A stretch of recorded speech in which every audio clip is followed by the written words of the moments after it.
guys, welcome back to our species breakdown series. In this video, we're going to be talking all about the African buffalo. We're going to be taking a look at all of their different skin variations in game, their zoopedia, their enrichment items, and talking a little bit about their habitat design. So let's go ahead and get started with just taking a look at them. We have a few in this makeshift little enclosure here, and I have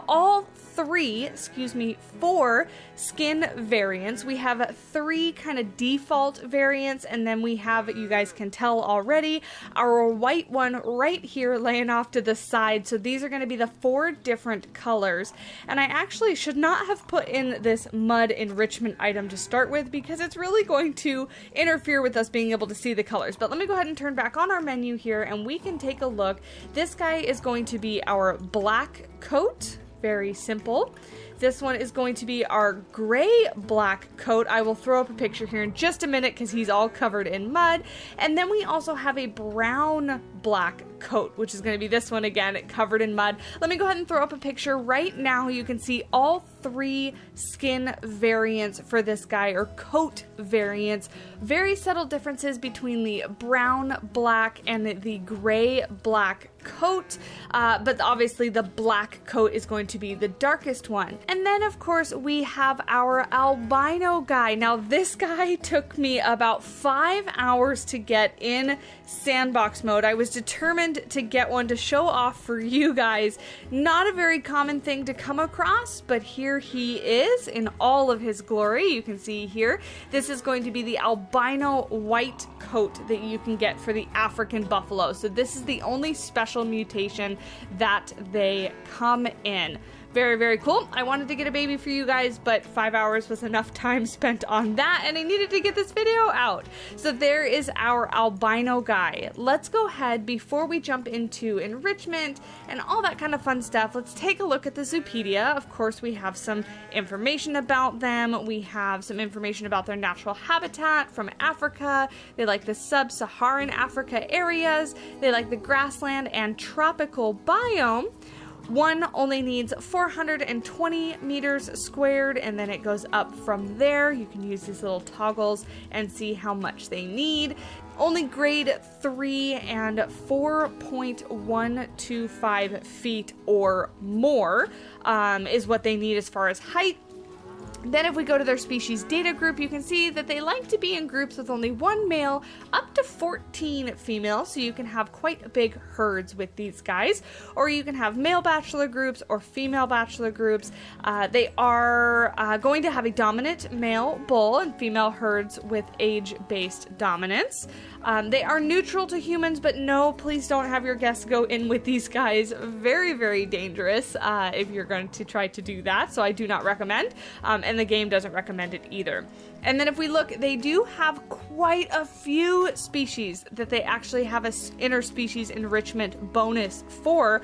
Obviously lots of African grassland species, but any of these guys can share their habitat with the African buffalo and you'll get a little bonus for it. And now let's go ahead, before we jump into their animations, take a look at their enrichment items. We have the two scratching trees here, the scratching pillar, a few of the toys, most of like the feeder balls and the feeder barrel, the scent thingy, this little blow up thingy, using specific technical terms for these. But you can see very common for what you would expect for hoofstock species, nothing too special. But yeah, these are all the enrichment items that are available for the African buffalo. Now let's go ahead and take a look at their in-game animations. They don't have too many special ones, but let's just go ahead and go through them and take a look. First, we're starting off with their eating animation. So they're going to use this feeder to eat out of.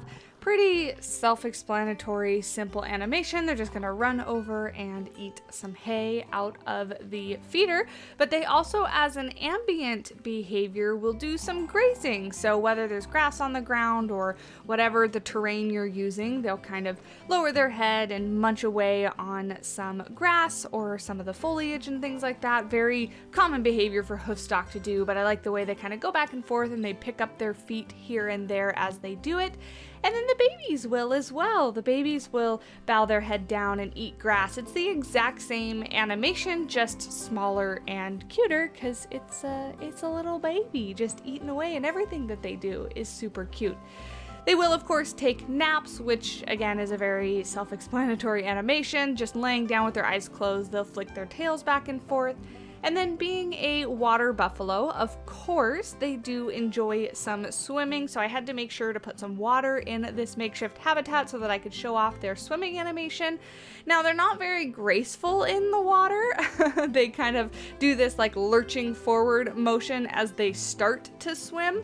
I got a couple different angles here for you to see, but just using their hooves and their legs to kind of swim around, keeping their head above water. Again, not really too much to say about this one other than they can swim, and not all animals in Planet Zoo can swim, so there you go.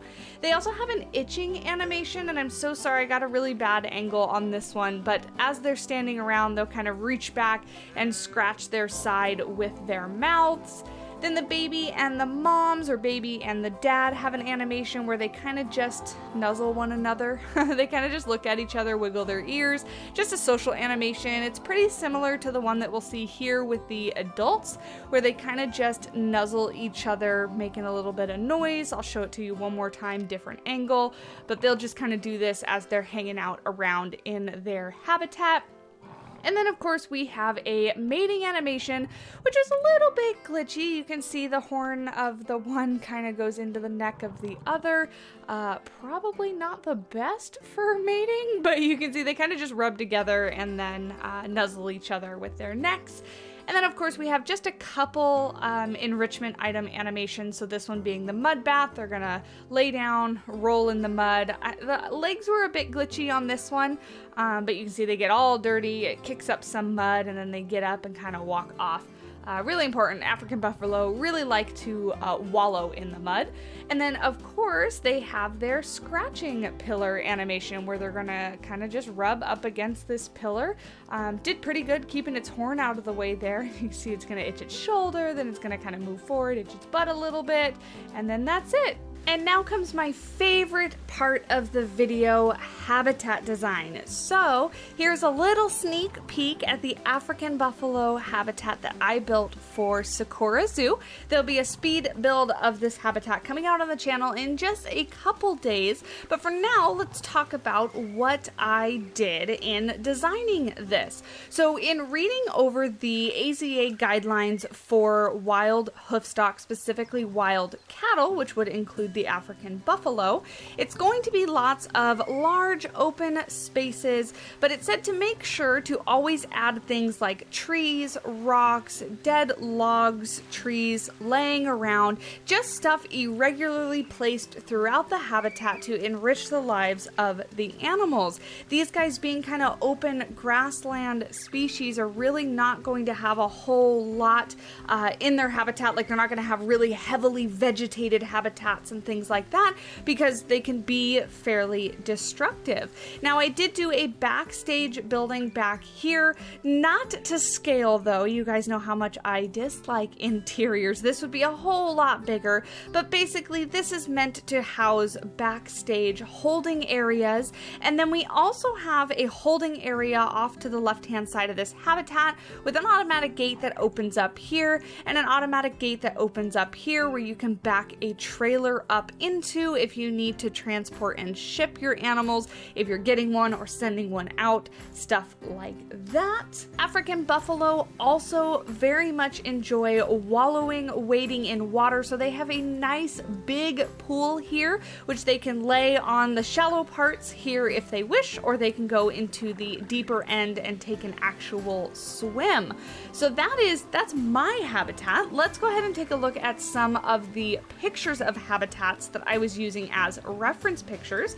We have this first one, and again, I don't know where these reference pictures are actually taken from, so if you know what zoo they belong to, let me know down in the comment section below, because I would be very curious to hear where they are from.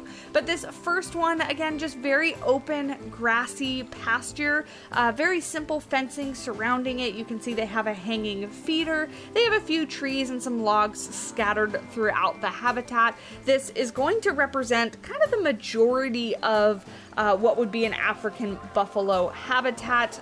Could be used for many different hoofstock, but we're looking at it specifically for African buffalo today. Next one being even simpler. We can see here that there's a little bit of protection around the tree trunk there that's in their habitat, but other than that, this is basically just an open area of grass and mud for them to wallow in and just kind of stand around. We can see kind of that pipe fence, pipe corral that's in the back, what I used in the back holding area on my habitat. So that can be used to contain them. But other than that, yeah, there's very, very simple, plain habitat. The next one being what I really used as reference for this one. You can see that there is kind of dead logs and sticks and stuff in the water. Took that idea from this picture. There are rocks kind of scattered throughout the habitat, but again, mostly just plain open area for these guys. But I wanted to try to find a few pictures that showed a little bit more design so that you weren't just left with me saying, make a big open muddy square and put them in it. Because we can be a little more creative than that. And then the very last picture, which I did not do because I, again, do not like building interiors, but here's a backstage photo of what would be like a stall block for these guys in back holding. They have automatic doors in between all of these stalls so that you can shift animals from one stall to another. They all have an exit out into the pasture, and then you can see a whole bunch of hay, which is what I'm assuming either was pulled from these stalls or what is used to feed these guys when they're back in holding.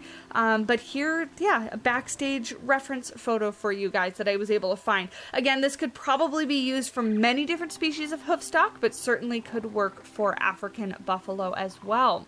So that's it. That is all about our African buffalo. A little bit of habitat design, their animations, Zoopedia, all that fun stuff. If you guys are enjoying this series, please do leave a like down below and comment what your favorite habitat was, a fun fact about the African buffalo, or if you have nothing to say, just leave your favorite emoji because engagement helps the channel and I really, really do appreciate it. If you want to see more of these videos going forward, be sure to hit that subscribe button so you don't miss out on any future Planet Zoo content.